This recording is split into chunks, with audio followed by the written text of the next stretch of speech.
এখন যে ভিডিওটি দেখছেন সেই ভিডিওটির জায়গাটির নাম হচ্ছে ডোনা পাওলা। ডোনা পাওলা হলো ভারতের গোয়ার রাজধানী পানাজি থেকে প্রায় ৭ কিমি দূরে অবস্থিত এক মনোরম উপকূলীয় দর্শনীয় স্থান। এটি আরব সাগরের তীরে অবস্থিত এবং পর্যটকদের কাছে সূর্যাস্ত, সমুদ্রের দৃশ্য ও শান্ত পরিবেশের জন্য খুবই জনপ্রিয়। কথিত আছে ডোনা পাওলার নামকরণ হয়েছে পর্তুগিজ ভাইসরয়ের কন্যা ডোনা পাওলা দে মেনেজেসের নামে।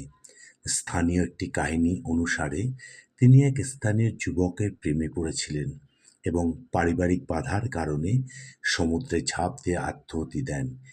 যদিও এটি ঐতিহাসিকভাবে নিশ্চিত নয়, তবু গল্পটি এলাকাটিকে রোমান্টিক আবহাওয়া দিয়েছে। এখানে কি কি দেখার আছে?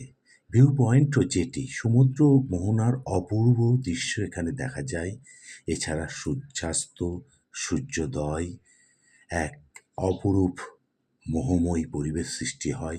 এছাড়া এখানে ওয়াটার স্পোর্টসের জন্য আছে কায়াকিং, বোট রাইড ইত্যাদি। এছাড়া নিকটবর্তী সমুদ্র সৈকত, মিরামার বিচ, কারাঞ্জেলেম বিচ। এছাড়াও এই অঞ্চলে ভ্রমণের শ্রেষ্ঠ সময় হচ্ছে নভেম্বর থেকে ফেব্রুয়ারি। কিভাবে যাবেন?